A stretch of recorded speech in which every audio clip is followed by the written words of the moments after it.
Eu sou o Gabriel, organizador da CodeCon, e estou junto com a Alice, o Pedro e o Lisboa, e hoje tentaremos descobrir quem é o Dev Backend. Teremos 4 participantes que contarão como trabalham no dia a dia, porém somente um deles está falando a verdade. E aí, será que a gente consegue acertar? Vem com a gente no Debugando Impostores. E aí, Alice, e aí, Lisboa, e aí, Pedro, estão preparados? Vamos lá. Sempre. Vamos lá então. Mas antes da gente começar, eu já quero lançar uma publi aqui. Vocês já devem saber que a CodeCon, além de ter esse canal lindo aqui no YouTube, a gente também organiza eventos. E o nosso próximo evento vai ser a CodeCon Summit, dia 18 e 19 de julho, lá em Curitiba, no Paraná. Já tem várias pessoas legais da área de programação confirmadas. A gente vai ter o Zeno Rocha, vai ter o Eric Wendel, a gente vai ter a Camila Campos, a Daiane Santos, o Francisco Zanfranceschi. O conteúdo tá muito legal. Esse evento ele rola muito networking. A Alice já foi lá, já pode comprovar. Tem muita gamificação também. Então, se você quiser garantir sua vaga, confira a programação no site codecom.dev/summit e garanta sua vaga. E agora podem entrar os impostores. Vamos lá, então a primeira pergunta é: qual o nome e quanto tempo trabalha na área? Vinícius de Oliveira, 6 anos. Eu sou o Johnny e estou há 3 anos na área. Eu sou o João e eu tô há 11 meses na área. Eu sou a Nayane e eu tô na área faz 2 anos. Bom, minha primeira pergunta é: o que fez vocês quererem trabalhar com programação? Desde pequeno eu era alguém que gostava de pegar aquele brinquedo, aquela calculadora, aquela lanterna de pilha, sabe? De ficar desmontando e montando de novo para ver como funcionava, entender que, se essa pilha não tiver aqui, não vai funcionar. Queria para mecatrônica, fiz 1 ano de eletrônica básica, mas aí eu acabei me encontrando na área de, mexer com o computador, que eu sempre fazia, e daí eu acabei decidindo para programação, porque eu fazia já um curso técnico na área, e daí já era bom para mim para eu seguir essa carreira. Pra mim é bem parecido igual ele, né? Desde pequeno eu sempre fui muito de ficar funcionando no computador, era criança que colocava vírus no computador. E eu fui crescendo também, fiz um técnico em automação industrial. E daí acabou que eu fui pro exército, eu fiquei 1 ano, eu queria ter seguido carreira ali, mas no final do ano já tava me enjoando, daí eu pensei, eu preciso fazer alguma coisa que eu realmente gostava. Aí eu fui atrás ali de fazer uma faculdade ali na área de tecnologia. Desde então ali eu comecei a estudar sobre programação e tô desde faz 3 anos ali na área. Eu queria ser piloto de Fórmula 1, aparentemente não é tão fácil quanto se parece. Não. Desde cedo, quando eu jogava GTA 4, eu botava muito mod dentro do jogo, instalava tudo quanto é tipo de coisa. E aí comecei a gostar de brincar com esse tipo de coisa, fazer modificação, codar. Comecei a codar front-end, mas descobri que as minhas telas são muito feias, ninguém queria. Mas eu já manjava um pouco de front e migrei pro back. E a calvície? Cara, ela veio do dev back, né? Fala bem demais pra ser dev. Mas pode seguir a carreira de produto? Produto é verdade. Todo sonho de dev é não codar mais. Mas pela calvície vê-se que eu ainda codo, né? Muito estresse. Produteiro também tem estresse, né? Os que eu conheço são bem estressadinhos. Como vocês todos estão trabalhando hoje em dia? E como que é o dia a dia, assim, na empresa de vocês? Cara, a gente usa a metodologia ágil, então é Scrumzão na base. Uma vez por semana sento e monto sprint, o resto dos dias eu passo com o Spotify e codando. Basicamente isso. Entrega task, sobe bug, corrige. Daily e tudo mais. Daily zona. Eu não trabalho mais em suporte e atendimento, então minha vida é um pouco mais fácil, assim. Não preciso resolver bug todo dia em produção. Hoje eu consigo só entregar task tranquilaço lá. Vocês é a mesma coisa? É a mesma coisa, eu trabalho bastante com Gira, GitHub todo dia praticamente. Tem que ficar subindo PR ali pra alterar ali o código, é isso, basicamente é isso. Cara, minha rotina é de alguém que trabalha numa empresa pequena, então eu não tenho muito hábito de, ter aquelas rotinas muito de empresa grande, onde o pessoal se reunir para ter, a sprint, definir quais são as metas, os tasks que vão ser feitas. Normalmente tem uma rotina, não é muito previsível, então tu chega na empresa, às vezes tu tem que ir para uma reunião para entender o que tu precisa entregar na próxima semana, porque teu chefe prometeu uma coisa, que precisa entregar, e a gente tem cliente pendente para isso. Por exemplo, hoje foi um dia onde eu tive que só entregar uma coisa que estava pendente como uma task, que era de um módulo novo que a gente está implementando. Eu peguei 10 telas para fazer, então, não tem muito uma rotina padrão, assim. Metodologia ágil também, basicamente, cardio no Gira, revisão de PRs, horário travado na agenda para esperar o deploy subir, ver se vai subir bug em produção, começa a estourar os logs lá, já corrige hotfix e tudo mais. E é basicamente isso. A resposta dela foi mais completa. Mas o quê? Mais completinha. Eu tenho uma pergunta para vocês. Vocês todos trabalham na área, já estão pegando o task para resolver. E como vocês resolvem um bug que está em produção? Depende da proporção que ele ganha. Porque às vezes é um bug que você tem, tipo, sei lá, tá acessando o JavaScript, né? Você tá acessando Undefined, pô, vai quebrar a tela. No React puro, tu vai ter um problema ali que onde a tela vai cair. Nesse tipo de bug, a gente não tem tanta uma urgência, assim, porque, pô, o sistema caiu, tá todo mundo fora do ar, o cliente tá reclamando. Não tem bugs específicos, por exemplo, cara, por algum motivo o cliente veio chamar a gente porque não tá dando 404, não tá acessando a tela. Daí, nesse tipo de coisa, a gente acaba meio que se mobilizando todo o time de desenvolvimento, né? A gente tem 3 pessoas hoje, e daí a gente acaba meio que investigando o problema, né? Isolando, vendo onde que disparou, ver os logs, né? Por exemplo, tem o PM2, né? Acho que o meu chefe fala pra, tipo, eu vou estar vendo o log aqui, e daí tu faz o seguinte, acessa a tela e faz a mesma ação pra gente ver qual que é o último registro do log. É uma forma de isolar o problema e ficar tentando descobrir de onde vem a origem, qual que é o tipo de, qual que é o tipo de informação que o front tá enviando pra quebrar isso, ou fazer com que, sei lá, determinada task do back não venha estar funcionando bem. Daí nisso a gente acaba identificando e já resolvendo o problema. Eu acho que ele falou muito de tela. Pois é, tela. Pois Peguei é. tela pra O falar. problema é que o front envia. Primeiro exemplo do cara foi logo React. Dev back-end não quer nem falar React. A O palavra dev React. Geralmente bug a gente sempre procura resolver o quanto antes, né? Então não importa se é segunda, sábado ou sexta-feira, se a gente identificar lá que tem algum problema, a gente vai lá e já abre um card no Gira ali para poder subir a PR com tudo vinculado. Claro, né, que sexta-feira geralmente a gente não sobe nada em produção, mas pode acontecer, tipo, de chegar no sábado ou alguma coisa que a gente subiu na quinta-feira, deu problema e quanto mais rápido a gente corrigir, melhor. Que time que tu trabalha na tua empresa? Trabalho no time de back-end. Não quis dizer isso. É que você disse que qualquer hora é hora, se pegar sábado e tal. E geralmente tem times específicos que fazem guardia, né? Que é essa rotação de trabalhar final de semana. Olha, em defesa do meu colega, a gente não tem time, tipo, uma empresa pequena, a gente não tem uma definida assim, isso aqui vai ser o time de, sei lá, de resolução de bugs. Vocês são bombeiros. O fogo que aparecer primeiro precisa apagar. Faz sentido. Se tiver um problema, alguém tem que apagar o fogo. Já trabalhei assim também. Já. Talvez não seja o cenário dele, mas na minha empresa não tem isso. Metodologia Go Hard. Se é problema, qualquer um resolve porque precisa resolver rápido. A mão que tá livre, Entendi. Até aqui não tá. que não tá, quase sempre. Mas não é todo lugar que tem esse bombeiro. Aos 3 anos já tem que trabalhar final de semana. Eu entendo as dores dele, porque eu já trabalhei em time assim, que é uma equipe, então tem que desenrolar tudo. Mas hoje eu consigo atender uma equipe grande, então, tipo, eu sou só no back-end, eu consigo migrar um pouco e não atender todo esse tipo de BO. Procedimento clássico, vai na tabela de log, vê o que está quebrando. Hoje não é mais uma aplicação legado, então eu consigo monitorar o log e saber o que está pegando. Se porventura for algo muito específico que não está na tabela de log, eu vou na tabela de requests e vejo quais requests estão demorando mais. A gente tem uma noção, como eu participei do desenvolvimento desde o início do produto, eu sei como cada request corresponde ali e representa naquele percentual. Dou uma olhada e vejo qual que está mais lento. Se ainda assim ele não tiver informação de qual é a request que está travando, que está estourando timeout, ou que só está um pouco mais lento que o normal, aí vai para banco, lock em tabela, negócio mais... Mas não precisa nesse nível, assim. Às vezes no arquivo de log já tem bastante coisa. Ele se manja de encher linguiça. Esse cara Estudou bom. bem o chat. No chat Tem um tipo de PM, né? PMPO, assim. Há 6 anos, ele pode tanto ser sênior quanto tá entrando na área de produtos. Bom, basicamente depende muito da severidade, por exemplo, se é um API de um parceiro externo, se é um problema interno de algo que acabou de subir em produção. Então, o segredo é basicamente você olhar no stack trace, o que está quebrando e já atacar basicamente aquele local. Se for algo que vá demorar muito para corrigir, aí seria o ideal você fazer um rollback, principalmente na parte que quebrou, que explodiu ali. Mas esse é o procedimento mais padrão, assim, igual todo mundo já tinha falado. Olha. Se não for ela, eu viro PM. Olha, Eu mudo. A tua empresa vai estar assistindo isso.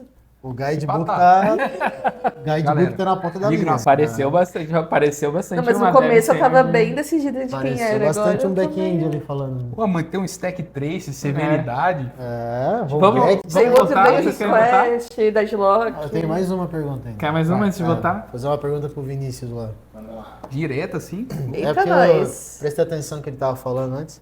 O que te motivou a mudar de front para back? Tu falou do nada que tu era front e virou back. Não houve uma motivação, porque eu não comecei a carreira como front-end. Eu comecei lá quando era adolescente fazendo mod e comecei a codar no DIN, HTML3, esse negócio meio bizarro assim.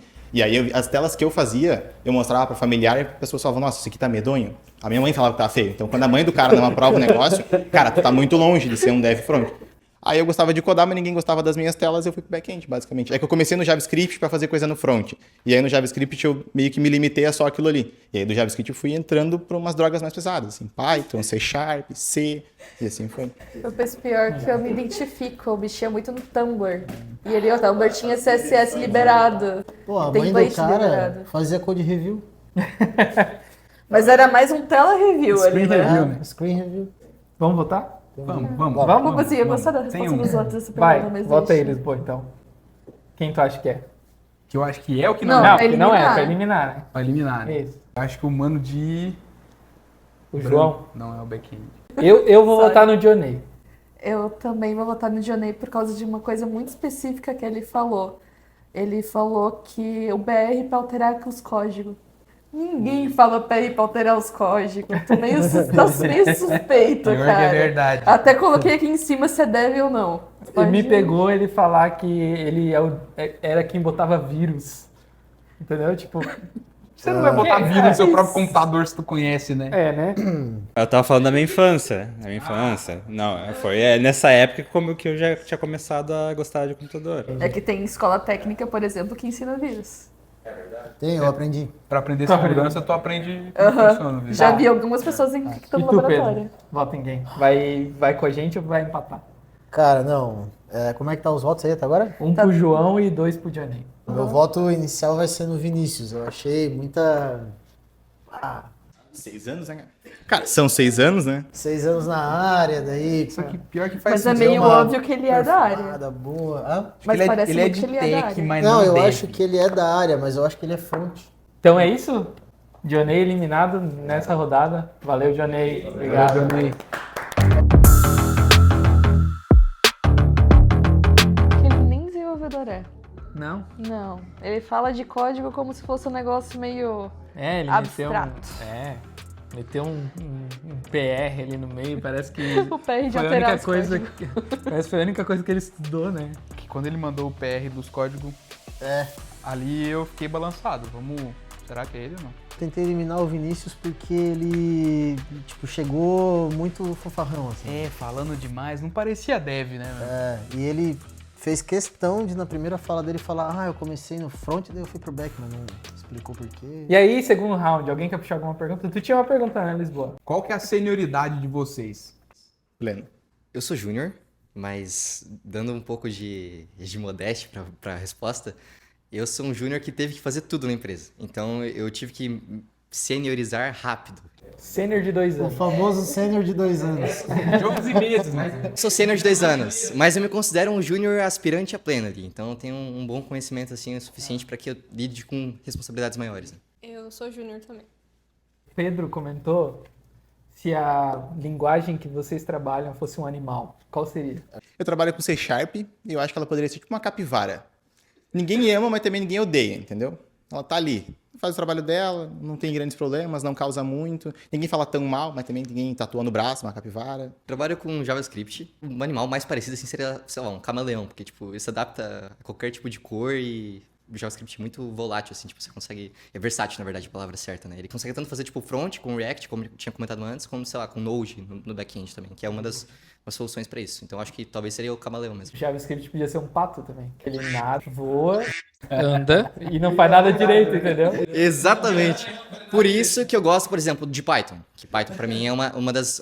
apesar da sintaxe ser um pouco mais fácil, né? É um pouco mais... Para essa parte um pouco mais de back-end da parte de IA e tal. C Sharp também já mexi em projeto com C Sharp, então eu gosto bastante. Só que o JavaScript hoje é o que domina a empresa, né? Então não tem muito como fugir, assim. Você viu que o primeiro exemplo dele foi React de novo, né? Ele botou o React depois no Node. Sim. Cara, mas eu sou back, mas já fiz curso de React. E já codei React. Meus pêsames. Eu trabalho com Java, mais especificamente a versão 8 ainda. E eu acho que eu definiria o Java como um gato, porque donos de gatos sempre falam, tipo, fazem questão de falar que tem um gato. Você ama ou odeia o gato. Quem não gosta de gato não quer chegar perto de gato. Então você é algo muito específico de quem usa Java no dia a dia. Mas daí eu te pergunto, tu falou Java 8, mas se for o 13, por exemplo, ainda é um gato? Acho que daí poderia ser uma raposa, porque ele é mais selvagem e não gosta muito de ficar perto da humanidade. Você tinha comentado que eu falei React primeiro, né? Mas apesar de ser back-end, tipo, eu sei fundamentos sobre React, eu sei sobre a questão de HTML, CSS, tudo que é básico, porque qualquer um que vai entrar na área vai entrar por isso, né? O pacote web ali, basicão. Só que é uma coisa que, por estar numa empresa pequena, por ter demanda, eu preciso atuar. Então, Então é full stack. é full stack, se for pensar, se eu for usar os dois, mas... Se entregou, hein? Mas não necessariamente. Eu posso atuar, por exemplo, como o caso do Vinícius aqui. Ele começou no front. E ter o conhecimento não necessariamente faz ele atuar na área. Sei lá, na minha folha salarial, onde eu vou receber, eu sou contratado como dev back-end. Então, por isso que eu falei, eu posso saber de React, mas não necessariamente isso faz a parte da minha stack, assim, compõe meu core, assim. É difícil. Porque o dev back, ele não quer falar de React. Esse é o ponto. Ele pode até saber, mas ele não tá afim. Só que, cara, ele tem o quê? Ele tem 11 meses na área. Tá tudo, Tá novo, tudo né? muito fresco. Mas Se for assim também, o verdade. dev back-end, ele pode vir, ele pode não usar React, mas daí ele vem num vídeo da CodeCon e faz coisa com React, entendeu? É o mal necessário, pô. É o mal E nem necessário. consegue terminar. Eu terminei. Nem terminar. Tá. Terminei. Quem terminou errado foi isso aqui. Mas assim, eu não julgo Ó, também. a rixa. Fui vítima de uma biblioteca mal documentada. Todos nós, todo dia. A Daiane e o João, eles são mais novos. Não sei se vocês já pegaram projetos e tal pra desenvolver. Mas, assim, se não for projeto, qual foi a coisa mais palha que vocês já pegaram pra desenvolver? Assim, que vocês olharam, tipo, cara, isso aqui é muito básico, isso aqui é muito... Eu peguei um bug uma vez em produção meio bizarro. Como é que eu posso explicar isso sem dar um contexto, né? Existiam acessos que precisavam ser ordenados. E ele era pego de forma aleatória. E aí o cliente reclamava, cara, mas sempre vem o João aqui quando eu dou um get. Só aparece o João como o primeiro item da lista. Como é que eu faço para ordenar? E aí, clica de novo, até aparecer. E aquilo ficou durante muito tempo um problema na empresa.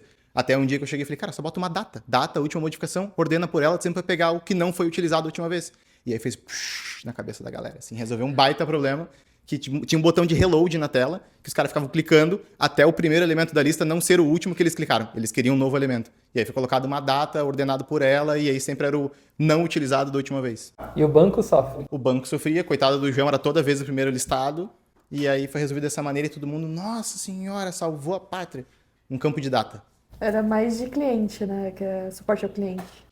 Não, era tipo, chegou como um chamado, assim, num bug gigantesco em produção que precisava resolver, que tava todo mundo maluco, e aí a galera começou a sentir latência no back-end porque aquela request estava sendo batida toda hora. Eu ficava toda hora clicando naquela tela até o elemento listado ali não ser o que eles não queriam. Eu vou citar o React de novo. Vai provando o meu ponto, vai lá. A gente tinha o nosso modelo, na verdade, o nosso produto principal da empresa hoje é um modelador de Business Intelligence. Então, BIzão, assim, então você tem gráficos, dashboards e tudo isso que é gerado por ele. E tinha uma questão que era recentemente que eu peguei porque a gente teve tempo para resolver. Toda vez que o usuário ia na tela, ele acessava a tela em si, o painel que a gente chama, e aquela aba carregava com todos os loadings de todos os widgets, né, os gráficos ali. E o que acontecia era que depois dessa requisição, ele ficava carregado, mostrava os dados em tela, show de bola, até aí não tem nenhum problema. Só que acontecia que quando o usuário deletava um widget ou duplicava, que inclusive a função de duplicar foi eu que fiz, inclusive. Se você duplicava ou adicionava, o método que chamava a construção de todos os gráficos, ele fazia com que a lista que era mapeado, tipo, você tinha um array de elementos, esses elementos eles eram iterados e isso formava cada informação de cada gráfico. Cada gráfico fazia uma requisição, só que quando era inserido um novo elemento na lista, o que acontecia? React sofre essa renderização nova. E daí, por conta disso, ele chamava todos os gráficos de novo. E daí isso, apesar de gerar latência, o pior problema era visual, assim. Você olhava para isso, pô, beleza, o banco já tá ali. Pô, você pode ter a resposta em cache. A questão é que isso é feio pro cliente. Eu, pelo menos, não gostaria de usar um software que, por uma ação simples, que não tem nem a ver com os outros elementos, ele faz isso, né? Eu, basicamente, tive que refatorar um monte de código que tava, horroroso, assim. Eu nem sei como dava certo isso. E daí eu acho que foi a experiência, assim, mais gratificante. Porque era uma coisa simples, assim, não foi horas de trabalho, mas foi uma coisa que, pô, impactou assim, diretamente, assim, a visão do meu chefe, porque quando chegou na sala, inclusive, eu falei, eu corrigi um negócio importante, tá? Dele, isso aí é massa. Daí eu fiquei com um crédito um pouco melhor. Aprendeu, Lisboa, o que é hidratação agora? Como que é? Código hidratado. Hydration. Código hidratado, é. Código Aprendeu o que é hidratado. agora? Eu acho que essa experiência é real. Mas é Falando diferente com ainda. sinceridade, né? Mas é uma experiência de front. Né? Exato, já me fez... Vai lá, Daiane. começo, assim, na época da faculdade, que ela falou projeto pessoal, e como é algo bem mais bobo, assim, dá até meio vergonha, assim, de falar, mas basicamente era um trabalhinho que a gente estava fazendo, e por algum motivo a validação que a gente fez do campo do CPF só podia aceitar com ponto. Então, se você só escrevesse os dígitos, não passava no campo. Então... Tinha um split por ponto. Tá bom. Então, foi esse o mais pai, assim. Melhor isso do que salvar o CPF int, né? E tem sistema em produção que faz isso, então tá de boa. Tem. Ganhando dinheiro ainda. Tá? Ganhando dinheiro. Eu vou puxar a votação no nosso dev front-end ali, o João. Cara, a melhor experiência que ele teve foi front. Ele falou de renderização, falou de tela, de widget. A única coisa de back que eu vi dele foi no negócio do cache e foi ainda assim, no banco a gente bota um cache na frente aí, tá tudo certo. Geralmente o front fala isso. Não se Aumenta defende. a latência, mas não Nem tem vem. problema. O importante é a experiência. Bateu no servidor, tá top. Ele querendo se defender lá. Eu tô com dó. É que eu citei uma experiência só. Foi uma coisa que, tipo, é porque front normalmente é mais visual. Pô, ninguém vai ficar dizendo assim, esse painel que demorava 2 segundos agora tá demorando, sei lá, meio segundo. Ninguém vai ficar reparando nisso. A Daiane e o Vinícius tinham exemplos de back-end. A Daiane foi praticamente um front, né? Mas foi digno. Então, Mas o não problema era o tanto. back, né? Que aceitava. Eu já Sempre é peguei back. o mesmo problema, mas era porque o back-end recebia com 100 ponto validava. e vírgula. Daí o front tinha que ir lá colocar ou o back validar 100, entendeu? Era um O problema. back te devolvia um erro, então, dizendo assim, me manda um ponto. Nossa. Não é Mas muito aí que bom. eu digo, olha como bate a coerência das coisas. Java 8, o que tu espera do Java 8? Lógico, tem que fazer um string Nada. builder. Lá nem tinha Exato. string builder na época, né? Quantas linhas pra fazer uma validação que tem um ponto no CPF? É isso Eu mesmo. citei o React, mas como eu falei, é mais visual. Não necessariamente isso descredibiliza a parte do meu conhecimento técnico na parte do back. Teve outros, por exemplo, teve uma coisa que eu inclusive coloco no meu LinkedIn lá, é que eu refatorei a arquitetura de Node que tinha no projeto da empresa. Que realmente foi uma coisa que acontecia. Tinha picos de requisição, afetava toda a callback, porque o Node, né, é single thread, e daí acaba que toda a pilha de eventos ali era bloqueada. Só que, por causa do bloqueio, nenhuma requisição nova era respondida, o sistema caía e a gente teve que refatorar isso, teve que aumentar mais recursos de CPU e tal, mas no final dos contos foi uma experiência que não necessariamente diz que eu não sou back-end, mas só tô dizendo que o React foi mais visual e foi legal o pessoal comentando, isso aqui foi massa. Então, foi só a experiência que eu tive. Assim, eu não acho que seja front ou back, mas full stack e júnior. Ainda tá ali decidindo se vai ser front ou se vai ser back. Tá pendendo mais pro front. Não faça isso com a sua vida, cara. Mas eu acho que é... Voto no João. Vou botar no João. Voto no João também, João. Node não é single thread, Então é isso. É isso, João. Já deu, o Pedro nem precisa Cara, votar. também- Então, voto no João. Também voto no João, porque eu tô até agora pensando no JavaScript camaleão, cara. Ele é volátil ou versátil. Versátil. É isso, João. Obrigado. Valeu.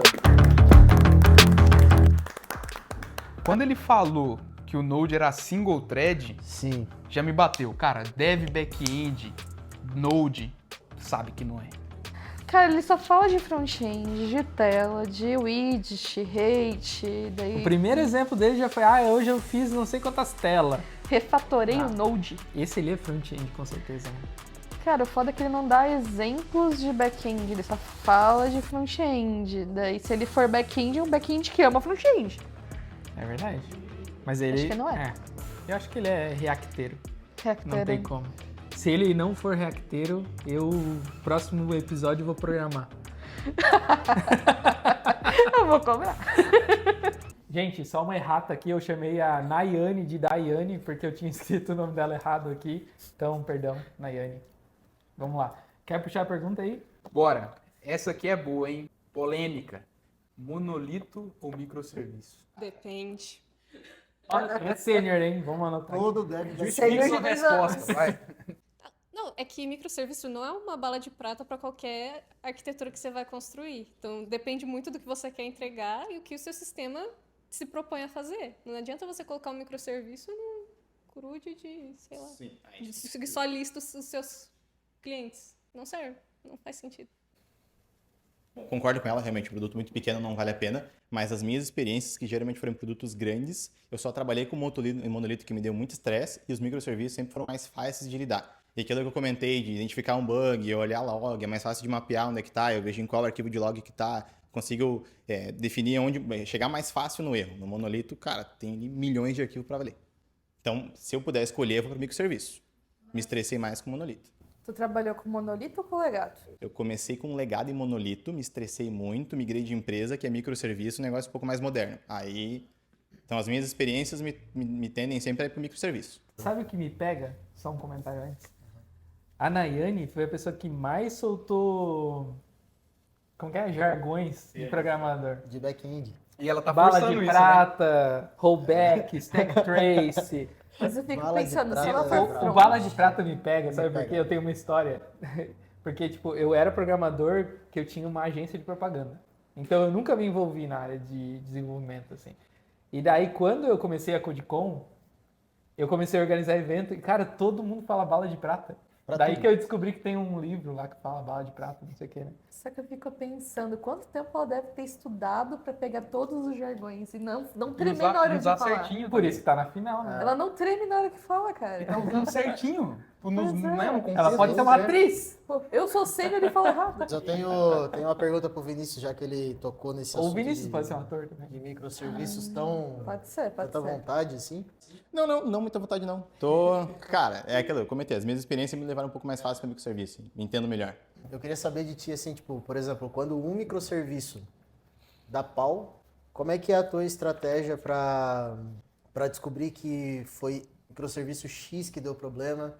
E como é que eles se comunicam entre si dentro do teu ambiente de trabalho? Assim?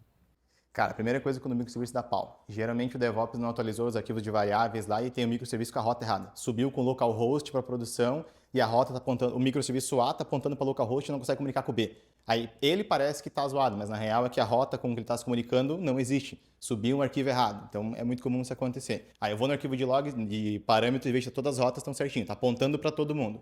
Se tá tudo certo, aí eu vou lá nos arquivos de logs de cada um e vou vendo quem que estourou o erro. E depois na tabela, para ver como cada microserviço corresponde a um conjunto de rotas, eu vejo qual rota que está estourando no banco e sei para qual microserviço aquela rota pertence.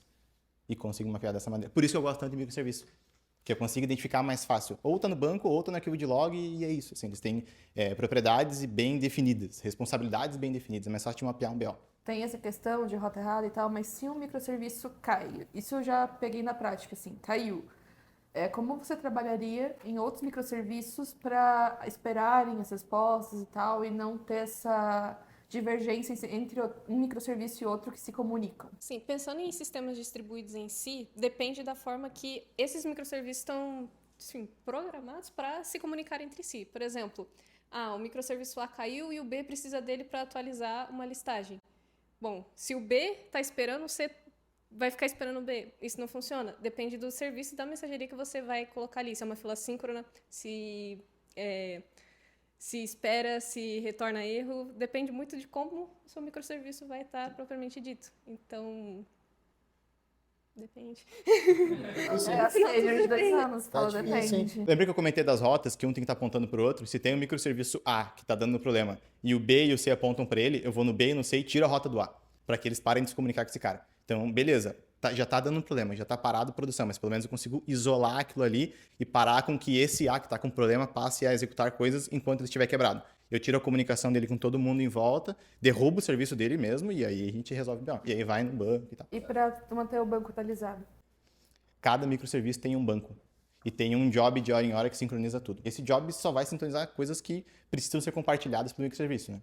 Tem coisa que não precisa, aí tá tudo certo. Pra ti também? Na verdade, para manter a consistência no banco de forma correta assim, se um serviço ou alguma query para no meio, o certo é você dar rollback desde o início dela. Então, tipo assim, se um não está consistente, o outro vai ficar inconsistente igual. Tem uma pergunta agora, já que a gente está falando mais de coisa técnica para engrossar o caldo. A Nayane falou sobre uma query que dá problema no meio e aí tem que dar um rollback nela desde o início, né? Qual é um padrão de projeto que vocês usariam para solucionar esse problema? De uma query que dá problema no meio da execução, por exemplo. O framework que eu uso hoje já faz isso. Então, se ele não chega até o final, ele não comita a transação. Então, nem precisa se preocupar com isso. Só precisa respeitar os cabeçalhos ali antes do método. Se eu colocar os cabeçalhos certos, tá tudo certo. Ele vai me entender. As annotations, desculpa. Coloca tudo ali em cima. No final, ele dá commit e tá tudo certo. Se em algum momento quebrar, ele entra em try catch e dá rollback. Não chega no banco. É um ORM? Não. O que tu usa? Cara. Então, os microserviços, para funcionarem, eles nascem dentro de um padrão. Mas no meio do caminho, dependendo da estrutura do negócio, eles vão... Então, era para ter sido ORM lá no princípio, mas ele já tá virando um... Um legado. A magia do microserviço, né? Que misterioso. Né? Não, mas Respondeu, mas não teoricamente- respondeu, né? É que tem entre coisas linhas. como ele trabalha em empresa que não pode falar, né? É verdade. Eu acho que é Temos por um isso. ponto aqui. Sim. É muito Não confortável. vai sair essa- sentando pau na Eu, Ah, não, tem um NDA, não posso falar o que eu uso. Nem por isso, é que ele nasceu com ORM, mas tem coisas no meio do serviço que precisam comunicar. E, cara, a tabela de usuário todo mundo tem que ver. Aí tem que ter um microserviço ali no meio, consumindo todo mundo. Nitidamente não tenho conhecimento, porque eu não tava lá. Não tava lá quando a magia foi escrita. Eu só uso ela. Então, eu não faço. também é muito... A senioridade dessa pergunta é um pouco alta. Tu tá há 2 anos, então é completamente entendível. E é positivo ela não tentar responder, pelo menos na minha vista. É. Qual foi a situação, trabalhando, desenvolvendo, implementando e tal, que vocês mais sentiram raiva na vida, assim? Sensação de impotência total, assim, tipo, não sei o que eu tô fazendo, eu quero minha mãe. Eu tava codando para um projeto de vaga e eu precisava da vaga, precisava da grana. E eu não tinha uma máquina parruda o suficiente para rodar aquilo ali. Envolvia mexer com dados, machine learning, então minha máquina não aguentava. Eu peguei a máquina de um amigo meu para começar a codar na máquina dele. Só que ele usava o Git local e o usuário dele estava ali. E aí quando eu comitei no meu Git foi com o usuário dele. E aquele repositório seria publicado para a empresa, para eles verem. Então seria eles tendo um acesso a um repositório que eu codei, mas o usuário era o dele. E aí tive que desfazer todas as transações e subir tudo de novo. Aí subiu um único commit do projeto inteiro com o meu usuário. Então ficou 500 commits com o usuário dele, um commit limpando tudo e o último commit o meu com o meu usuário com o projeto inteiro. Cara, até o cara do RH sabia que não fui eu o negócio, tava todo o nome do cara. Então eu tive que excluir o repositório, refazer tudo de novo, commitar tudo de novo e mandar um e-mail pedindo desculpa. Pô, perdi a senha do meu Git, criei um novo e tal. E subi num outro repositório e tive que mandar o link do outro repositório. Não perdi a vaga, mas até eu conseguir a aprovação na empresa, eu me senti o pior ser humano do mundo, assim. Pensei que tinha perdido o trampo da hora por causa de um erro daquilo ali, porque o Git do cara já estava na máquina dele. Um erro que me deixou muito frustrada, assim, foi até pra produção, um pouco vergonhoso, mas foi uma checkbox em JavaScript que não funcionava. Tinha uma opção lá, se você deixar marcado ou desmarcado, independente do que o usuário colocasse, estava marcado. Aí ele apertava o botão, pô, sumiu tudo. Só uma dúvida, quanto tempo vocês trabalham na mesma empresa? Mesma empresa eu tô há 1 ano e 1 mês. 4 anos, 3,5, 4 anos. É porque, tipo, há 4 anos, machine learning não é uma parada assim tão, É, também. né? Tá bem engatinhando pra gente aqui. Pode ser, sabe o que eu pensei? Se ele não for o dev, isso pode ter sido uma história que ele analisou o código de alguém Pode que ser mandou também. dessa forma e essa pessoa deu esse migué assim, Sabe o negócio que me pegou nessa história? O bicho falou que deletou todas as transações e não commits. Mas é que ele fala muito O cara de teve que banco, deletar né? todos os commits. É verdade. Outra parada também, ele falou que no sistema de microserviço dele, ele chega mais fácil no erro olhando tabela no banco. Eu nunca vi isso. Cara, mas é que todo microserviço tem um conjunto de tabela. E aí eu vou, por exemplo, no microserviço A, ele só consome tais tabelas. Se lá tem um erro e só aquele microserviço tem acesso a essas tabelas, só as entidades mapeadas daquele microserviço está quebrado, eu sei que é ele que está estourando o negócio. Mas como é que você sabe que aquele microserviço está dando problema? Porque eu participo do projeto desde que ele começou. Isso não é resposta. Eu sei porque eu participo do projeto. Não! Não cai nem um e-mailzinho, um Slack lá dizendo, serviço tal. Cara, Grafana berra no meu e-mail, cara. Ele já fala. Grafana faz monitoramento. Aos 48 Ele anos não do falou tempo, sempre, pelo ele menos não soltou falou um sempre. grafana. vamos eleger quem a gente Palavra-chave, agora- grafana. Palavra-chave. Ó, Ainda falta alguma coisa. Já quer botar? Eu uso Datadog ao invés de Grafana. alguém quer fazer mais uma pergunta? Vocês não estão decididos ainda? Não, eu já escolhi já. Eu também, Eu já escolhi também já. já, tá. Já posso Também votar. já. Vamos Vai, votar vai. então. Agora a gente vota em quem a gente acha que é. Que é o Dev Backend. Isso. Certo. Eu vou votar na Nayane como dev backend. Cara, o Cada um Vinícius, de ele perfil. fala muito bem. Ele é um cara muito... Então, eu acho que o Vinícius fala muito bem. Ele não tem cara de dev, ele tem cara de PM. Não tem, velho. E por isso ele sabe muito dessas coisas, assim. Eu acho que ele é um Technical Product Manager. Ele começou como dev. Ele era e dev, tal. mas hoje não é mais. Pode É. ser. Faz sentido. Eu voto na Yane também. Meu voto também é na Nayane por 2 motivos. O primeiro é que o Vinícius, a grande maioria dos exemplos que ele deu foram relacionados a rotas e comunicações envolvendo endereços e tal. Eu não vi uma assim, tirando alguns poucos momentos, uma profundidade tão grande com questões de back-end em si, assim. Outra coisa que tu me fez lembrar agora do Vinícius é tipo, ele trabalha 6 anos, ele tá 4 anos na mesma empresa e ainda é pleno, e ele que construiu o sistema, tipo, então ele é o dev que mais manja na empresa, e é o Exato. pleno. Mas isso acontece. Pô, mas ele falou várias vezes que é uma empresa Mas acontece grande. muito. Ele falou várias vezes que é uma empresa grande, que trabalha com equipes, não sei o que lá, entendeu? Equipes também. Não é uma eu-keep, desculpa. Não é uma eu-keep, mas também não é uma galera, assim. Não é um... Já foi, já. Tu ia votar em quem? Cara, vocês estão me dividindo. Eu tava mais pro Vinícius do que pra Nayane. Nayane, ó, com ele. Mas é que assim, ele usou vários jargões, só que os mesmos. Eu trabalhava com uma empresa grande aqui em Joinville, eu usava os mesmos, que eu trabalhava com microserviços, tinha parte do banco de dados. E era o mesmo jeito que ele trabalha, não sei nem se é a mesma empresa. Então, por isso que eu tô um pouco dividida, assim. Ela falou muitos termos técnicos, até eu comecei a fazer meio que um bingo aqui depois que tu comentou isso, sistemas distribuídos, mensageria, mensaginha síncrona. Daí ela falou rollback numa parte que não era para dar rollback. Daí na experiência ela falou, das experiências ruins, ela falou checkbox que não funcionava. Isso é muito front. Tá em dúvida? Manda uma pergunta bolada de back. Vai lá. Ah, tu se garante? Não, e daí a gente decidiu, mas o cara quer desafiar a gente. Cara, eu tava pra ele, eu achava que ele já era back-end. Vocês que deram um pouquinho pra trás ali, né? Pois é. Será né? que a Tinha sido decisão unânime. era uma decisão realmente? Acho que tava um pezinho mais pra trás ali. Eu acho que eu não vou mudar meu voto.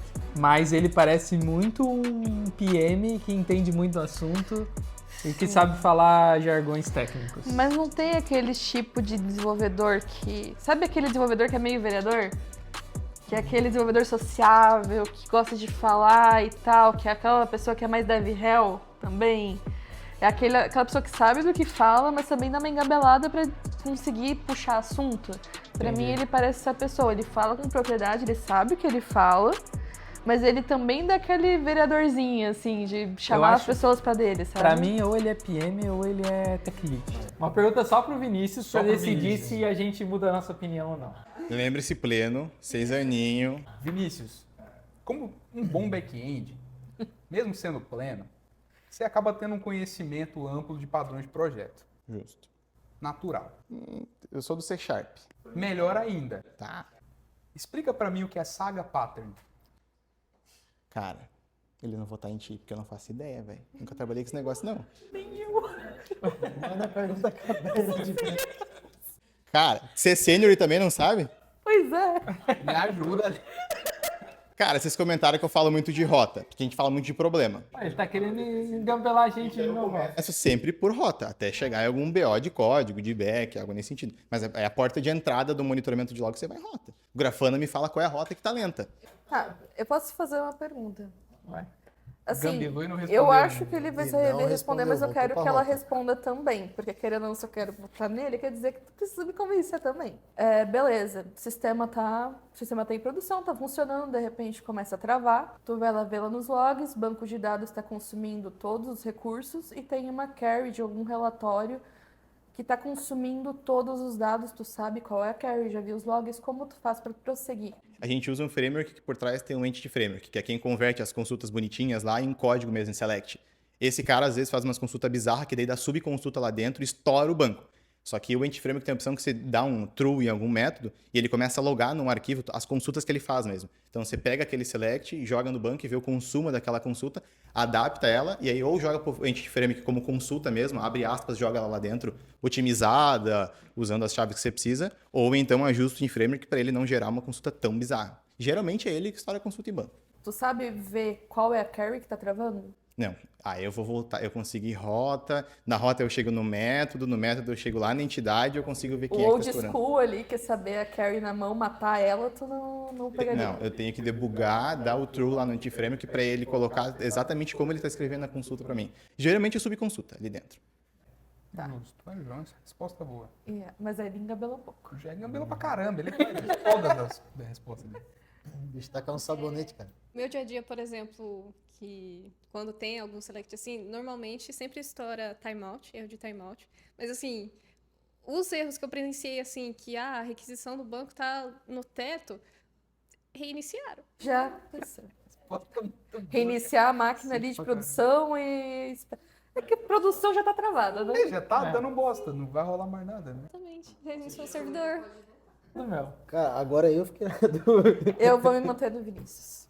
Pra botar no Ele engambela, mas ele engambela com... E se ele for sabe tech o lead? fundo. É, ele pode ser tech lead, é isso que Ah, eu tava mas pensando. aí, É tech lead com 6 anos me ensina, cara. Ele pode estar mentindo tudo pra gente. é verdade. Ele pode estar mentindo tudo. Ele pode nem trabalhar Só com que C assim, Sharp. tem uma engambelar que é da pessoa que tá mentindo.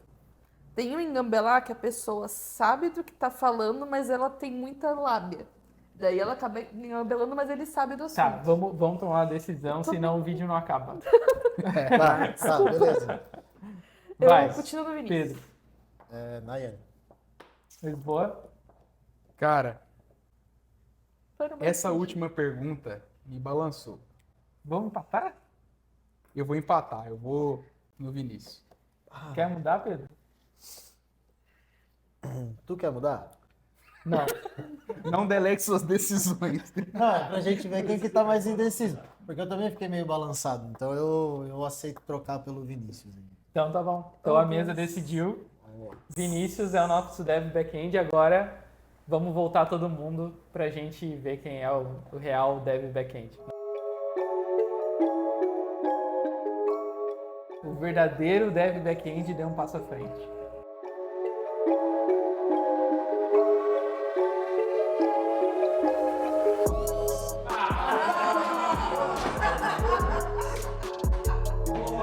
Ó, botaram no cara. React. O cara ficou falando de React o vídeo Não, inteiro, peraí. cara.